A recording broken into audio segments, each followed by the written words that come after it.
একজন যখন রেগে যাবে আর একজন আপনারা শান্ত হয়ে যাবেন, তাইলে ওই ফ্যামিলির উপরে আমার আল্লাহর রহমত চলে আসবে। জোরে বলেন ঠিক না বেঠিক? আমার ভাইরা, পারিবারিক জীবনে বাঁচতে পারে বাঁচাটা স্বাভাবিক, যেহেতু রাসূল কারীম সাল্লাল্লাহু আলাইহি ওয়াসাল্লামের ঘরের মধ্যে ডাঙাডাঙি বাজছে আম্মা জান আয়েশা, আর নবী বাজছে খটকাখটকি। এমত অবস্থায় নবীজিও কথা বলে না, আম্মা জান আয়েশাও কথা বলে না। এমত অবস্থায় দুপুর বেলায় হযরত ওমর রাদিয়াল্লাহু তাআলা আনহু নবীজির বাড়িতে গেলেন। যাওয়ার পরে দেখে নবীজি কথা বলে না, আম্মা জান আয়েশা এক মুখ হয়ে আছে, নবীজি আরেক মুখ হয়ে আছে, কেউ কারোর সাথে কথা বলে না। ওমর ফারুক রাদিয়াল্লাহু তাআলা আনহু এমন জ্ঞান গরিমা, আমার নবী বলেছে আমি হলাম আনা খাতামুন নবিয়্যিন লা নবী বাদি, আমি হলাম নবীদের শেষ, আমার পর আর কোনো নবী নাই। আমি রাসূলের পর এই পৃথিবীতে যদি আর কোনো নবী না ছিল হতো, নবী যদি প্রেরিত হতো, তাহলে হযরত ওমরই নবী হয়ে যেত। জোরে কন্না সুবহানাল্লাহ। এই ওমরের এমন নবী হওয়ার যোগ্যতা ছিল। ওমর রাদিয়াল্লাহু তাআলা আনহু বিশ্ব নবীর বাড়িতে গেলেন, যাওয়ার পরে দেখেন নবীজি কথা বলে না, আয়েশা এক মুখ হয়ে, নবীজি আরেক মুখ হয়ে আছে। এমত অবস্থায় হযরত ওমর রাদিয়াল্লাহু তাআলা আনহু বিশ্ব নবীর বারান্দায় পাড়া দিয়া ওমর রাদিয়াল্লাহু তাআলা আনহু উচ্চ আওয়াজে বলেছে, হে নবীর বিবি আয়েশা, তুমি কোন নবীর ব্যাপারে মন খারাপ করে আছো?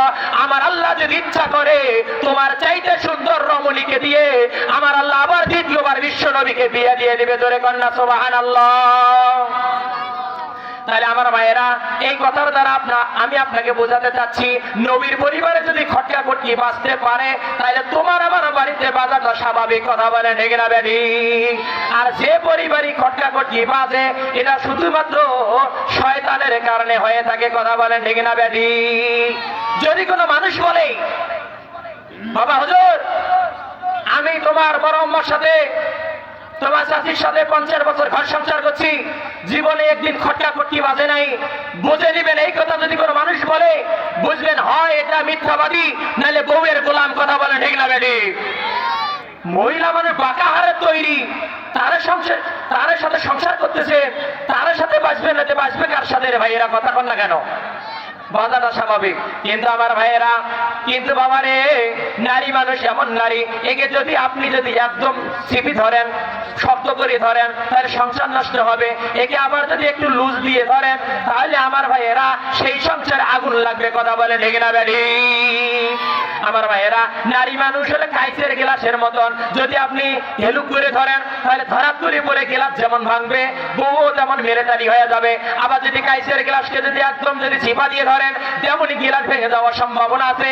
নারী মানুষকে একবারে যদি আপনি চেপে ধরেন, তার মানে বাড়ির থেকে বাড়াতে না দেন, একটু তার স্বাধীনতা না দেন, ওই বউ প্রয়োজনে স্বামী তালাক দিয়ে বাবার বাড়ি চলে যাবে। কথা বলে ঠিক না বেঠিক? তার মানে এই নারী বাগাহারের তৈরি। এই নারীকে যেমনই করে চলা যায়, তেমনই করে মিল দিয়ে ভুরকি সংসার জীবন চালাতে হবে। কথা বলে ঠিক না বেঠিক?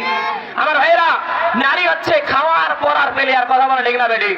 সুন্দর সুন্দর পান আনবেন, মিষ্টি জর্দা দিয়ে কি সুন্দর খাওয়া গেন, হ্যাঁ একেবারে মাও তো দিন আজকে না চিনতে পারছেন রে, খুশি হবে। আর তোমরা বেদরারা যেটা ধরি গেলে কাম হবে না, সেটা ধরি যান। আর বউয়েরা রে খালি মুখে চলি যান। এই জন্য তো যেমন স্বামী ঠ্যাংনা দিয়ে বিজনেস করে, তারা খেদমত করে।